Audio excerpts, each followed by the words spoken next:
while loop in Python. While loop in Python. ठीक है, दोनों का पर्पज जो है ना सेम ही है, ठीक है, बट चीज ये होती है, तो जो फॉर लूप है वो भी रिपीटेशन के लिए यूज होता है, जो वाइल लूप है वो भी रिपीटेशन के लिए यूज होता है। फिर कंफ्यूजन ये होता है कि फिर इनमें से यूज कौन सा करना है। ओके, तो 99% जब हम फॉर लूप यूज करते हैं तो उस केस में हमें जो कंडीशन है वो पता होती है, ठीक है, कि ये कब तक प्रिंट करने वाले हैं। मोस्ट ऑफ चीजें हमें पता होती है कि यहाँ तक कंडीशन ये वर्क होने वाली, ठीक है, और इसके बाद ये स्टॉप हो जाएगा ऑल दैट थिंग्स। बट जब हम वाइल की बात करते हैं तो वाइल देर इज ऐसे स्पेसिफिक कंडीशन नहीं है, तो अनटिल ट्रू, जब तक चल रहा है चलने दो, ठीक है, ये भी अनटिल ट्रू ही है, but there is specific condition है, इस कंडीशन के बाद ये रुक जाता है। बट ये वाइल कंटिन्यूटी में चला भी जाता है कि अगर कंडीशन चालू है चालू है चालू है चलने दो, ठीक है, तो वो पर्पज। तो इसका एग्जाम्पल अगर रियल टाइम में बता दूं कि आप अगर आगे अभी डेटाबेस वगैरह पता नहीं तो नॉर्मली डेटाबेस के साथ कनेक्शन करने में और डेटा रिकॉर्ड फेच करने में होता है। तो एज्यूम करो डेटाबेस में कुछ रिकॉर्ड्स है, टेबल के अंदर रिकॉर्ड्स है, और इस टेबल के मुझे रिकॉर्ड्स फेच करने हैं, तो मैंने क्वेरी के थ्रू उसे फेच करना चाह रहा हूँ। तब मैं जाके यहाँ पे वाइल की क्वेरी मारूंगा, वाइल रिजल्ट से डॉट नेक्स्ट। तब जब तक इस टेबल के अंदर रिकॉर्ड है तब तक क्या करो, उसे फेच करते रहो, ठीक है। बट ये ऐसा नहीं है कि कभी कभी ऐसा हो रहा है कि हम यहाँ पे रिकॉर्ड फेच कर रहे हैं या सिलेक्ट कर रहे हैं रिकॉर्ड को डेटाबेस से वाइल कंडीशन से, और एक जगह से कंटिन्यूअसली ऐसा भी हो रहा होगा कि बहुत सारे रजिस्ट्रेशन ऑटोमेटिकली हो रहे हैं, मतलब यहाँ पे डेटा बढ़ते भी जा रहा है और वही डेटा हम सिलेक्ट भी करते जा रहे हैं। तो वाइल कब तक काम करेगा, जब तक डेटा आ रहा है फेच करो, आ रहा है फेच करो, आ रहा है फेच करो, क्योंकि यहाँ पे कंडीशन फिक्स नहीं है, चलो ये 5 बार रोटेट हो गया तो रुक जाओ, ठीक है। बट यही फॉर लूप में हमने देखा था कि काफी हद तक हमें कंडीशन पता होती है। जैसे मल्टीप्लिकेशन टेबल प्रिंट करना है तो 1 से 10 तक ही करना था, राइट, तो हमने 10 तक किया, सम करना था, तो यहाँ पे एक रेंज पता होता है, कंडीशन पता होती है। और ये चीजें अनटिल कंडीशन ट्रू है, जब तक कंडीशन आ रही है तब तक उसे एग्जीक्यूट करते रहो, जब होगा तब स्टॉप हो जाएगी, ठीक है, परफेक्ट। और इसे और आसान भाषा में समझना है तो इससे हम कह सकते हैं जो फॉर लूप है तुम्हारा ये हॉरिजॉन्टल वर्क करता है, ओके। फॉर लूप को हॉरिजॉन्टल लूप कह सकते हैं, हॉरिजॉन्टल का मतलब ऐसे आड़ा, this is horizontal loop, horizontal like this, ऐसे। हॉरिजॉन्टल क्यों कहा जाता है, क्योंकि सारी चीजें ऐसे हॉरिजॉन्टली होती है, जैसे कि हमें पहले इनिशियलाइजेशन कर लेते हैं, ठीक है, फिर कंडीशन चेक करते हैं, फिर आइदर इंक्रीमेंट और डिक्रीमेंट होता है, हॉरिजॉन्टली चीजें होती है। और एग्जैक्टली जो वाइल लूप है हमारा वो तुम्हारा होता है वर्टिकल, सेम चीजें करनी है हमें, ठीक है, जो फॉर लूप के लिए किया था। ओनली थिंग इज दैट ये सारी चीजें होगी तुम्हारी ऐसे वर्टिकली, ठीक है। मतलब यहाँ पे हमें क्या करना होगा, ऊपर जो है वो इनिशियलाइजेशन लिखना होगा, नीचे वाइल के अंदर हमें कंडीशन लिखनी होगी यहाँ पे, और इस वाइल लूप के अंदर जाके हमें क्या लिखना होगा, इधर इंक्रीमेंट और डिक्रीमेंट, ऐसे, ठीक है। सो ये डिफरेंस है पर्पस, ठीक है। तो हम फॉर लूप भी यूज कर सकते हैं, वाइल लूप भी यूज कर सकते हैं, डिपेंडिंग ऑन नीड हमें क्या करना है। सिंटैक्स पता होना चाहिए वाइल लूप क्या है कैसे है। तो while loop is same as a for loops, only difference is that horizontal vertical है। और वाइल में कंडीशनल फिक्स नहीं होता, हमें पता नहीं एग्जैक्टली कब तक आने वाले रिकॉर्ड्स, फॉर लूप में मोस्टली पता होता है कब तक होने वाला है। सो हमें जब फिक्स पता नहीं तो वाइल लूप के साथ यूज करो, जब तक ट्रू है एग्जीक्यूट करते रहो, ठीक है। सभी में इसे प्रैक्टिकली देखेंगे तो छोटा सा एग्जांपल देख सकते हैं, जैसे कि हमने कल एक प्रोग्राम किया है 1 से 10 तक नंबर प्रिंट करने का, तो सेम प्रोग्राम तुम फिर से भी कर सकते हो, कोई प्रॉब्लम नहीं। मैं दोनों वैसे करके दिखाता हूँ, फॉर एग्जांपल इसे सेव कर लेता हूँ मैं, वाइल डेमो, while demo.py, जैसे हमें अभी प्रोग्राम करेंगे कि print 1 to 10, print 1 to 10 numbers, ठीक है। तो अगर हमने यहाँ पे फॉर लूप यूज करने कहा तो हम यहाँ पे लिखेंगे फॉर इन रेंज लिखेंगे, और यहाँ पे हम कंडीशन देंगे कि 1 से लेके 10 तक प्रिंट करना है तो 11 तक करो, और ये, ठीक है। तो सारी चीजें एक लाइन में दे दी हमने। यहाँ पे हम ये कर सकते हैं भी, ठीक है, इससे मैं प्रिंट कर लेता हूँ एज आई कर, तो 1 से 10 नंबर ही प्रिंट होगा, ठीक है। तो भी हमें सेम चीजें करना है वाइल लूप के साथ, तो ये भी इसके अंदर जो इनिशियलाइजेशन है वो पहले होगा। यहाँ पे सारी चीजें एक लाइन में हो रही है, यहाँ पे इनिशियलाइजेशन पहले होगा, उसके बाद तुम वाइल लूप लिखोगे और यहाँ पे तुम्हारा कंडीशन होगा। जो भी कंडीशन लिखना है, जैसे कि मुझे कंडीशन लिखना है कि आई तुम्हारा जब तक लेस देन इक्वल टू 10 है, और आई की वैल्यू यहाँ से बढ़ाना होगा, आई इज इक्वल टू i+1। देखिए वर्टिकल हो गया, ये हॉरिजॉन्टल एक ही लाइन में था, इनिशियलाइजेशन, कंडीशन और इंक्रीमेंट डिक्रीमेंट। तो इसके बाद जाके हम क्या कर सकते हैं, इधर यहाँ पे ही हम प्रिंट करेंगे आई, ये, तो ये भी जो चीज है सेम वर्कआउट हो जाएंगे, print प्रिंट, तो डबल कोड में हम यहाँ पे ये कर लेंगे इनिशियलाइज दिस। अभी हम रन करते हैं, दोनों का आउटपुट देखो, हाँ इनिशियलाइजेशन, ओके, पहले इंक्रीमेंट हुआ ना, इनिशियलाइज हमें, मतलब हम प्रिंट पहले करेंगे और बाद में इनिशियलाइज कर सकते हैं, या इसे हम 0 से इनिशियलाइज कर लेंगे, आउटपुट देंगे 1 to 10, 1 to 10, और इसे लेस देन कर लेंगे 10, ठीक है। दोनों का पर्पज वही है, सिंटैक्स याद रखना है, हॉरिजॉन्टल एंड वर्टिकल्स, परफेक्ट। चलो, सो डू वाइल नहीं है पाइथन के अंदर, ठीक है, उनकी वाइल लूप इस पर, तो वो करना। अभी जब वाइल लूप या स्टडी करते हैं तो उसके अंदर ना दो कीवर्ड आते हैं, ठीक है, वाइल लूप के साथ। एक होता है तुम्हारा ब्रेक, दूसरा होता है तुम्हारा कंटिन्यू, ठीक है। ब्रेक और CNTN कर लेता हूँ, मतलब अगर मैं 1 से नंबर प्रिंट 1 to 10 नंबर ही कर रहा हूँ, print PRINT print 1 to 10 number, या मैं बोलता हूँ कि 25 नंबर्स, ठीक है। सो एज यूजुअल हम इनिशियलाइज कर देंगे, आई इज इक्वल टू 0 कर लेंगे, WHIL वाइल कर देंगे, और यहाँ पे हम कंडीशन लिखेंगे कि अपना जो आई है वो लेस देन होना चाहिए 25 तक, सही है। बट मुझे यहाँ पे जाके ना कुछ कंडीशन चेक करनी है, अगर आई की वैल्यू इक्वल टू 15 हो गई तो मुझे रुकना है। जब तुम्हें रुकना है, ठीक है, तो यहाँ पे मैं प्रिंट करूंगा सबसे पहले कि आई की वैल्यू, और यहाँ पे जाके मैं लिखूंगा ब्रेक, BREAK ब्रेक, ठीक है। पहले मैं प्रिंट आई भी कर लेता हूँ। तो अभी दो ये कंडीशन, अगर हमने यहाँ पे इंक्रीमेंट डिक्रीमेंट नहीं लिखा है, नहीं वो लिखना होगा, अगर वो लिखा ही नहीं तो वैल्यू बढ़ेगा ही नहीं।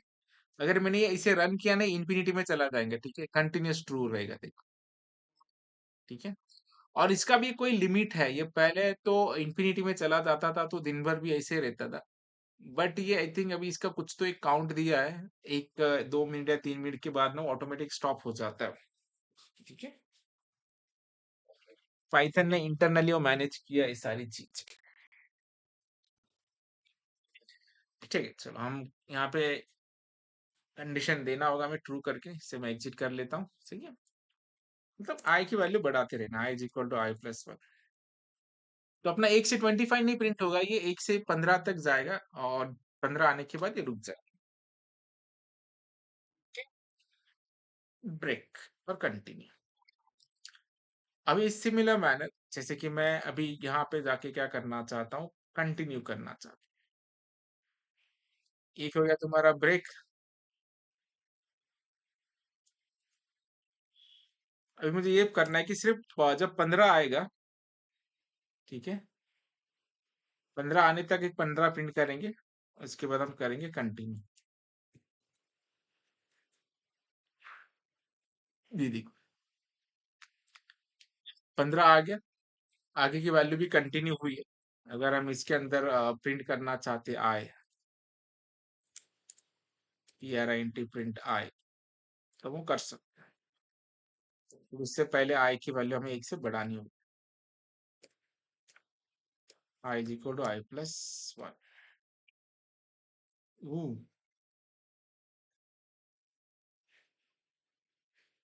स्पेस इंटेंडेशन, ठीक है।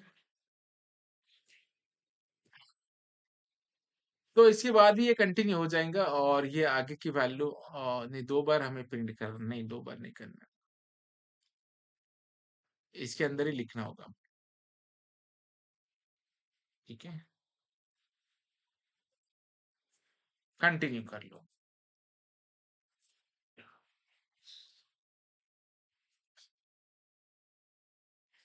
If i equal to 15, break किया तो स्टॉप हो गया, कंटिन्यू किया तो उसका कंटिन्यू एग्जीक्यूशन फिर से होना चाहिए, राइट।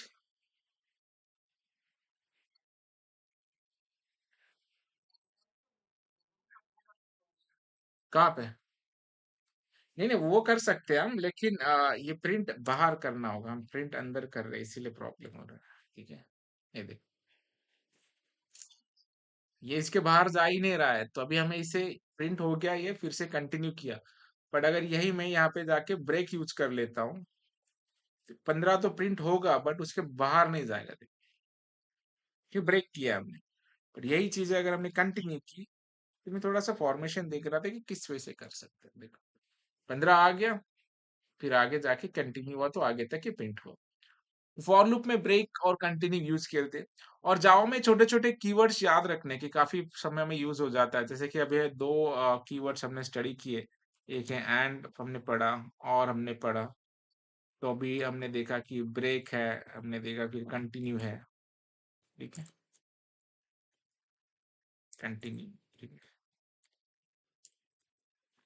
और एक कीवर्ड के बारे में बता देता हूँ, उसको कहते हैं पास, ठीक है। पास एक कीवर्ड है, इसका यूज पता होना चाहिए, क्योंकि नॉर्मली जब भी हम कोई फॉर लूप वगैरह लेते हैं, ठीक है, तो मैं एक एग्जांपल ले लेता हूँ उसका भी, पास डेमो डॉट कीवर्ड। जब भी कोई फॉर लूप वगैरह यूज होता है, फॉर आई इन रेंज और समथिंग, कुछ भी RANG रेंज, इसमें कुछ नंबर रेंज प्रिंट करना चाहता हूँ, ठीक है। तो मुझे इसे इसे ऐसे एम्प्टी नहीं रख सकता मैं, ठीक है। तो इधर ही बोलेगा कुछ ना कुछ प्रिंट करो, अगर कुछ भी नहीं करना है तुम्हें, डू नथिंग जिसे बोलते हैं, ठीक है। तो एटलीस्ट यहाँ पे पास कर लो। पास का मतलब होता है डू नथिंग, अभी के लिए कुछ नहीं करना है, सिर्फ हमें एक रेंज बना के रखना है, ठीक है। तो पास इसके लिए यूज किया जाता है to skip the things, this is purpose, सही है। तो ये सारी चीजें, तो अभी हम थोड़ा सा स्ट्रिंग के बारे में देखते हैं, क्योंकि फॉर लूप जो है वो सिर्फ नंबर के लिए नहीं वर्क होता है, फॉर लूप सबके लिए वर्क होता है, it will be list, tuple, dictionary. तो पहले हम स्ट्रिंग का करेंगे, फिर इनके कुछ लॉजिकल प्रोग्राम वगैरह करेंगे, देन फिर हम जाएंगे डेटा, डिक्शनरी, लिस्ट, टपल्स वगैरह वगैरह करेंगे, देन फिर फंक्शन, मॉड्यूल, आगे आगे एक एक चीज हम करेंगे। तो ये सिंपल फॉर लूप है। अभी हम फॉर लूप जाएंगे स्ट्रिंग के साथ, पहले स्ट्रिंग क्या होता है उसके बारे में स्टडी करते हैं, and then will go for for loops, ठीक है। तो ये एक छोटा सा स्क्रीनशॉट मैं दे देता हूँ, ताकि हमें समझ में आए क्या कर रहे हैं। थोड़ा स्ट्रिंग के बारे में स्टडी करते हैं, लेट्स चेक द स्ट्रिंग।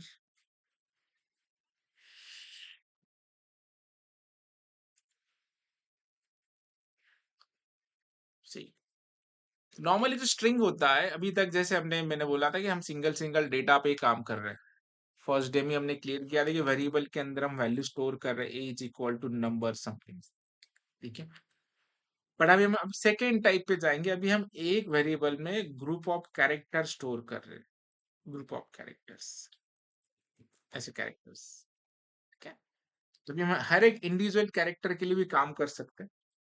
और अभी जो है फंक्शन टॉपिक के बारे में भी अच्छे से स्टडी करना होगा, क्योंकि पाइथन में बहुत सारे बिल्ट इन फंक्शंस हैं, उसे मॉड्यूल भी कहा जाता है और फंक्शन भी कहा जाता है। ठीक है, तो क्योंकि अभी हम स्ट्रिंग के साथ सिर्फ स्ट्रिंग नहीं यूज करने वाले, उसके फंक्शन भी यूज करने वाले। पहले उसके जो बिल्ट इन स्लाइसिंग मेथड्स है उसे स्टडी कर लेते हैं, और फिर हम जाएंगे अलग किसी फंक्शन के साथ। तो स्ट्रिंग का मतलब होता है कि group of character, GROUP, group of characters.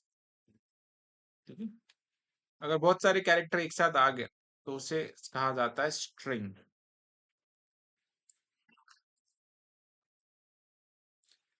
और स्ट्रिंग में से हमें एक एक वैल्यू स्पेसिफाई करके आना चाहिए, तो हमें इसके स्लाइसिंग मेथड स्टडी करेंगे। स्लाइसिंग मेथड, जैसे मुझे पहला कैरेक्टर चाहिए, दूसरा चाहिए, सिंगल वाला चाहिए, कोई पर्टिकुलर रेंज चाहिए, लास्ट वाला चाहिए, या सारे चाहिए, तो उसके लिए हमें कुछ स्लाइसिंग मेथड स्टडी करना है। ठीक है, तो आज हम स्लाइसिंग मेथड स्टडी करेंगे, और कल इसके जो फंक्शन है उस फंक्शन के बारे में स्टडी करेंगे। और पाइथन के अंदर एक चीज बहुत स्पेसिफिक और अच्छी है, जो स्लाइसिंग मेथड हम स्ट्रिंग के लिए कर रहे हैं वो हर एक के लिए कॉमन है। ठीक है, चाहे फिर लिस्ट हो, चाहे फिर टपल या कुछ भी हो, तो ये एक अच्छी चीज है। हर एक के लिए अलग अलग सिंटैक्स नहीं है। अगर हमने वो फॉर लूप के लिए स्टडी किया या स्ट्रिंग के लिए स्टडी किया तो सेम चीजें आगे कैरी फॉरवर्ड होती है। ठीक है, तो जैसे कि मैं अभी एक ना कैरेक्टर ले लेता हूँ और उसी से हम काम करेंगे। जैसे कि मैंने S== ले लिया, सपोज प्रोग्रामिंग, PROGRAMMING, प्रोग्रामिंग। सही है, तो इस प्रोग्रामिंग को अभी हमें थोड़ा सा ये करना है, इसके फंक्शन भी कुछ देखेंगे, बट आज सिर्फ हमें स्लाइसिंग मेथड स्टडी करना है।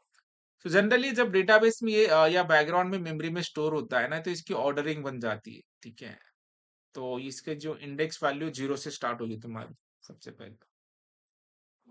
ठीक है, जैसे कि ये अभी जो P है वो 0th इंडेक्स में है, फिर ये 1 है, ये 2 है, सिक्स 3 4, बराबर। PROGR, ए जो हुआ तुम्हारा 5th पोजीशन पे होगा, M=for 6, M=for 7, I=8,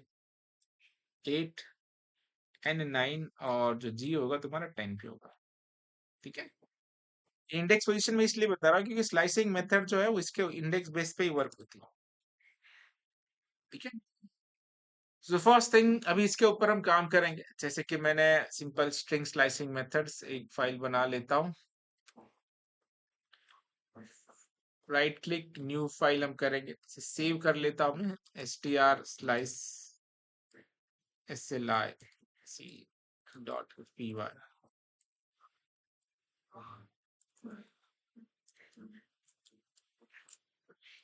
एक स्ट्रिंग ले लेंगे, उसके अंदर मैं स्टोर करता हूँ प्रोग्रामिंग, PROGRAMMING, प्रोग्रामिंग। ठीक है, अब इसमें से अगर मुझे पहला डेटा चाहिए तो मैं यहाँ पे लिखूंगा S(0). ठीक है, इसका मतलब होता है कि फर्स्ट कैरेक्टर, फर्स्ट कैरेक्टर। ठीक है, सिर्फ P मिला मुझे। अगर मुझे अभी लास्ट वाला चाहिए तो लास्ट वाला लेने के लिए हमें -1 यूज करना पड़ता है। ठीक है, उन्हें बना के रखना चाहिए लास्ट कैरेक्टर। 0 मतलब फर्स्ट, लास्ट मतलब -1। ठीक है, तो अभी हम दूसरा जाएंगे कि अगर मुझे कोई प्रोग्रामिंग में से सिर्फ प्रोग्राम वर्ड एक्सट्रैक्ट करना है, ये से इंटरव्यू में ही पूछे जाते हैं स्ट्रिंग के। ठीक है, extract the programming word from the given syntax और गिवन पैराग्राफ्स। तो ये प्रोग्रामिंग जो वर्ड है उसके लिए हमें ऐसे करना पड़ेगा। ये सारी चीजें जो स्टार्ट होती है ना कोलन से। ओके, ये तो लॉजिक है स्लाइसिंग का, स्टार्ट विद कोलन। कोलन का जिसको समझ में आ गया, ये कोलन है। इसको कहा जाता है बिफोर और आफ्टर।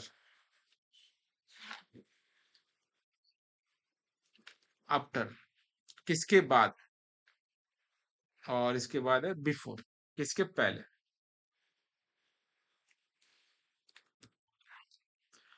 स्लाइसिंग मेथड्स,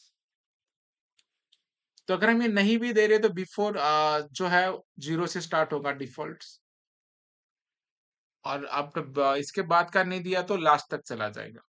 मतलब अगर मैं ऐसे कर रहा हूं डायरेक्टली कोलन 2 तक, इसका मतलब है 0 से स्टार्ट करो 2 तक, 2 से पहले। ठीक है। अगर मैंने दूसरा वे ऐसा लिखा कि मैं ऐसे लिख रहा हूं, सपोज यहाँ पे 2 और कोलन, तो इसके बाद ये है कि 2 के बाद जितने हैं उतने सारे। ठीक है। और दूसरा ये है कि मैंने यहाँ पे लिखा 4 कोलन सपोज 8 लिख रहा हूं मैं, तो इनका मतलब ये होता है 4 और 8 के बीच में जो है वो। ठीक है। 3 स्लाइस मेथड है। ये अगर दिमाग में छप गया तो कोई भी मेथड हम एक्सट्रैक्ट कर सकते हैं। जैसे कि अभी मुझे प्रिंट करना है प्रोग्राम, मतलब ये 0 से स्टार्ट होगा तो मुझे स्टार्ट देने की जरूरत नहीं है, क्योंकि बाय डिफॉल्ट वो तो 0 से स्टार्ट होता है। प्रोग्राम कहाँ तक है? PRO, एक 0 1 2 3 4 5 6। ठीक है। पहले रन होता है, इसीलिए हम यहाँ पे करेंगे 7। ठीक है। ये वर्क होगा तुम्हारा बिफोर 7, मतलब जो प्रोग्राम वर्ड होगा हमारा एक्सट्रैक्ट होगा। सही है। अभी दूसरा पैरामीटर हम देखेंगे कि पी आर एंटी प्रिंट। अभी मुझे क्या प्रिंट करना है? आ, मुझे रा सपोज मिंग प्रिंट करना है, MING। तो उसके लिए हमें एम का जो स्टार्ट पोजीशन है वो देना होगा। एम कहाँ से स्टार्ट हो रहा है? 7 से। स्टार्ट उसी पोजीशन से होता है बट एंड बिफोर होता है। अभी 7 में अगर दूंगा तो आफ्टर 7 आ जाएंगे। तो आफ्टर 7 जो भी है MIMG। अभी इन बिटवीन प्रिंट करने से मुझे यहाँ पे राम प्रिंट करना होगा, तो S 0 1 2 3, 0 1 2 3, ये 4। ठीक है। 5 6 7, मतलब मुझे 4 से लेके 7 तक प्रिंट करना होगा, तब जाके आउटपुट आएगा। ठीक है। तो ये स्लाइसिंग मेथड है, हमें आना चाहिए। हम एक सिंगल कैरेक्टर एक्सेस कर सकते हैं, पहला वाला, लास्ट वाला एक्सेस कर सकते हैं। ठीक है। तो हम बिफोर इसके एक्सेप्ट कर सकते हैं, आफ्टर उसके एक्सेप्ट कर सकते हैं, और इन बिटवीन है। ठीक है। बिटवीन 4 to 7, मतलब एक स्ट्रिंग में से कुछ भी डेटा अगर एक्सट्रैक्ट करना है तो दिस स्लाइसिंग मेथड्स हमें यूजफुल होते हैं। सिंगल कैरेक्टर चाहे लास्ट कैरेक्टर, चाहे ग्रुप कैरेक्टर, चाहे बिफोर आफ्टर और इन बिटवीन, सारे चाहिए। और अपार्ट फ्रॉम दिस अगर हमें सारे चाहिए तो ऑब्वियसली हम क्या करेंगे, डायरेक्टली फिर फॉर लूप लगा देंगे एस के अंदर, और यहाँ पे क्या करेंगे, प्रिंट करेंगे आई। इसे सारे मिल गए। एक एक चाहिए, स्पेसिफिक चाहिए तो वो भी मेथड है, सारे चाहिए तो हमें सारे भी मिल जाएंगे। ठीक है। ये स्लाइसिंग मेथड प्रॉपरली याद रखना, ये हर एक के लिए कॉमनली यूज होने वाली चीज है। चाहे लिस्ट रो, ट्रिपल्स रो, कुछ भी रहो। ठीक है। ये कॉमनली यूज हो जाएगा। तो आगे जाके हम डेटा स्ट्रक्चर स्टडी करेंगे तब ये फॉर लूप हमें काम में आ जाएंगे। ठीक है। Slicing methods. हाँ।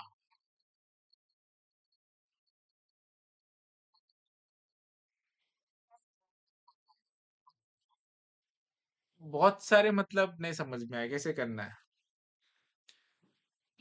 तो ये ग्रुप ऑफ कैरेक्टर, 1 मिनट हम ये समझ लेते हैं कि अभी ये समझ में आया, 0 1 7 बिफोर आफ्टर और इन बिटवीन। ठीक है, परफेक्ट।